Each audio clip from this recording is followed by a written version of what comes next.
Bonjour à tous et bienvenue en cette journée nationale de la laïcité. Les PEP sont très heureuses de vous offrir aujourd'hui un grand moment d'échange et de table ronde autour de ce principe fondateur de notre République. Mais au-delà des débats qui sont parfois stériles, nous allons vous proposer en cette journée des témoignages d'acteurs de terrain qui font vivre la laïcité de manière très incarnée, car elle est plus que jamais l'affaire de tous.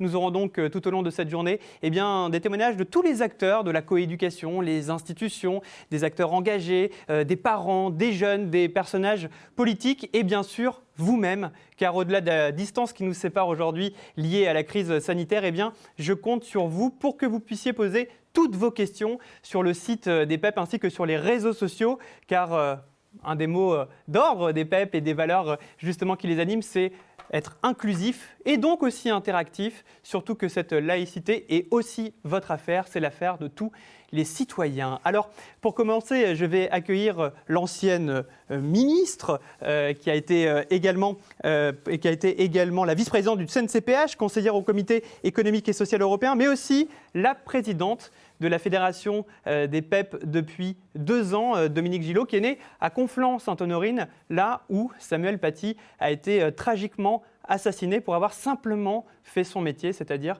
enseigner la liberté d'expression, qui font bien sûr partie de nos valeurs et du socle de la laïcité. On pense évidemment à lui et à ses proches aujourd'hui. Dominique Gillot va prendre ma place pour lancer cette journée des PEP où on compte en une nouvelle fois sur vous. Merci pour ce lancement joyeux. C'est vrai que c'est un peu particulier de s'adresser à des centaines de personnes en étant à 10 dans une salle. Mais bon, c'est la période qui veut ça. Et vraiment, je remercie les techniciens de nous permettre cette performance. Alors, chers amis, chers collègues, chers partenaires, mesdames, messieurs, l'assassinat de Samuel Paty, atrocement mis en scène, a créé une onde de choc. Les attentats de Nice et de Vienne qui ont suivi, après l'attaque devant les anciens locaux de Charlie, en plein procès des accusés de la barbarie de 2014, ont vivement interpellé l'ensemble de la société en France et dans bien des pays amis par leur violence et leur détermination. Les PEP, fondés il y a plus de 100 ans sur les valeurs de la République pour garantir à tous les enfants l'accès à l'école publique, ont alors ressenti l'impérieuse nécessité de ressaisir les responsabilités de transmission des valeurs, de ces valeurs servies par le principe de laïcité.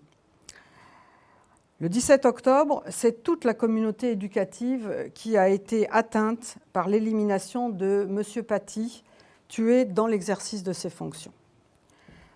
Sur fond de crise sanitaire et sociale inédite, la République est attaquée par des personnes, souvent seules, armés de croyances extrémistes qui nient les valeurs républicaines, les droits de l'homme et du citoyen, avec l'objectif maintenant relayé par des forces étrangères, voire occultes, de déstabilisation de notre société en diffusant la peur pour nous faire abandonner notre mode de vie construit au fil des siècles. La liberté, l'égalité et la fraternité sont servies par la laïcité depuis des décennies, suite à l'aboutissement d'un long parcours de conquête et d'affirmation de la liberté de conscience. Proclamée, rappelons-nous, comme un des droits les plus précieux de l'homme en 1789. Cette liberté de conscience, assurée par la République, renforcée par la loi de 1905 sur la séparation des églises et de l'État, affirme la laïcisation de notre société. Elle préserve les citoyens de toute influence religieuse, elle protège les enfants de prosélytisme sectaire, elle garantit l'égalité de tous devant la loi, quelles que soient leurs croyances et leurs convictions. Y renoncer ou l'affaiblir serait renoncer à notre histoire et aux grandes lois de la République. Pour servir notre bien commun, le pacte républicain, l'école et ses instances ne doivent pas rester seules face aux menaces récurrentes et aux attaques de personnes animées de dogmes extrémistes pour imposer la soumission à des principes religieux qui seraient plus forts que nos lois. La réserve citoyenne, conçue en 2015 dans un mouvement d'élargissement du nombre des acteurs sincèrement républicains, volontaires pour participer à l'accompagnement des jeunes dans les classes ou les établissements, n'a pas été suffisamment sollicitée. Les enseignants, méconnaissants ces intervenants extérieurs de l'école, n'ont pas ressenti la confiance nécessaire pour faire équipe avec eux Beaucoup le regrettent aujourd'hui. Il est indispensable de refaire corps républicain ensemble, acteurs de l'éducation, de la coéducation, de l'accompagnement et de la cohésion sociale, pour faire front à cet affaiblissement navrant et dangereux de la laïcité. Comme l'atteste le baromètre PEP de la société inclusive, les Français perçoivent que notre société est traversée par d'importantes lignes de fracture. 75% d'entre eux considèrent qu'elle est de plus en plus inégalitaire et manifestent de fortes attentes vis-à-vis de l'État, mais particulièrement de l'école, des collectivités locales et des associations pour renforcer l'exercice de la solidarité. Sur les valeurs républicaines, ils se déclarent attachés. Mais concernant le principe de laïcité, si leur attachement est important, les Français interrogés soulignent qu'il est parfois incompris, interprété de multiples manières, donnant lieu à des prises de position différentes dans les débats, les décisions et les comportements. Plus inquiétant, ces lignes de fracture sont plus fortes chez les jeunes qui, inspirés par les mœurs américaines, influencés par les assertions rapides des réseaux sociaux, sont gagnés par des idées de respect des principes communautaristes qui contreviennent pourtant aux libertés publiques partagées. Dans ce contexte caractérisé par l'incertitude, les divisions accroissent les inquiétudes, invitent au repli et les relations sociales voient leurs limites devenir floues, repoussées par la technologie. Il est évident que l'appropriation du principe de laïcité n'est pas innée. Il ne va pas de soi. Son enseignement et donc son apprentissage, remis au programme depuis peu, avaient été progressivement délaissés au regard des charges accrues pour les enseignants, certes, mais aussi sûrement par l'effet d'une trop grande confiance dans le projet républicain qui finirait bien par rallier les rebelles, alors qu'il est de plus en plus ouvertement contesté par d'autres dogmes qui veulent s'y substituer. La gêne aussi à clarifier les lignes de partage dans les actes de contestation de l'ordre et des règlements dans l'espace public, à l'école, à l'université, par crainte de stigmatiser, de discriminer l'autre qui s'identifie à sa différence religieuse. Une trop grande bienveillance ont accompagné des clivages de plus en plus importants dans la population, culturelle, urbain, historique, politique, alimentaire, vestimentaire. Les reculs ont pu désarmer les enseignants et ringardiser les convictions laïques. L'isolement des uns et des autres laisse la place aux plus déterminés. Aujourd'hui, après l'exécution méthodique à la signature revendiquée de M. Paty, professeur d'histoire-géographie dans un collège de banlieue tranquille, qui exerçait simplement son métier, avec passion, respect pour ses élèves, les enjeux sont précis. Ce peut être un moment historique, un moment de ressaisissement, de mobilisation des cadres dans le cadre de la laïcité. Disant cela, je pense bien sûr à Léon Bourgeois, illustre prédécesseur à la présidence des PEP, grand défenseur du solidarisme et de la laïcité. Il importe que ceux qui portent et défendent les valeurs de la République contribuent par un engagement renouvelé à l'éducation citoyenne et à sa mise en œuvre. Cet apprentissage doit se faire aux côtés et en appui des enseignants, des éducateurs et des autorités en charge de promouvoir la laïcité, véritable socle commun, garant de l'organisation démocratique de notre société.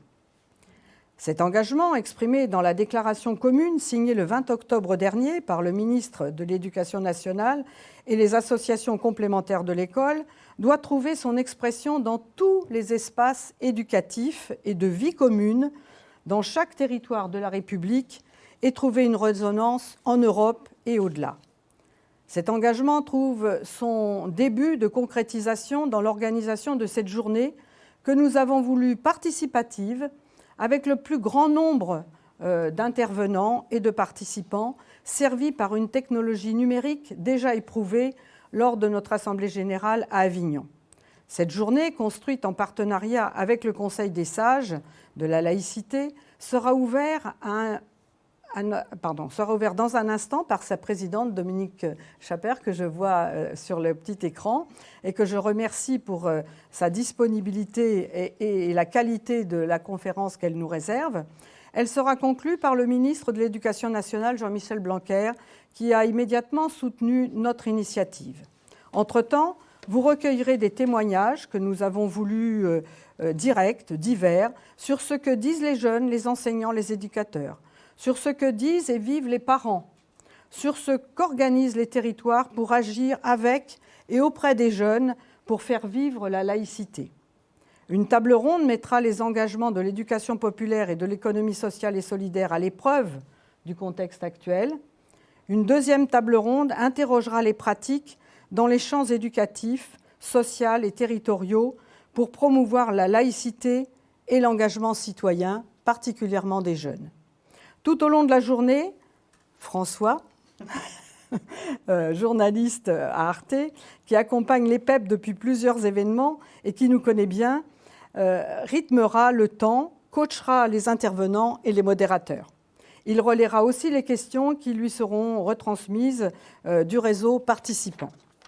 Tous nos échanges seront enregistrés pour être revus à l'envi et participer à la fabrication d'outils audiovisuels supports de discussion ou débats ultérieurs ou de formation.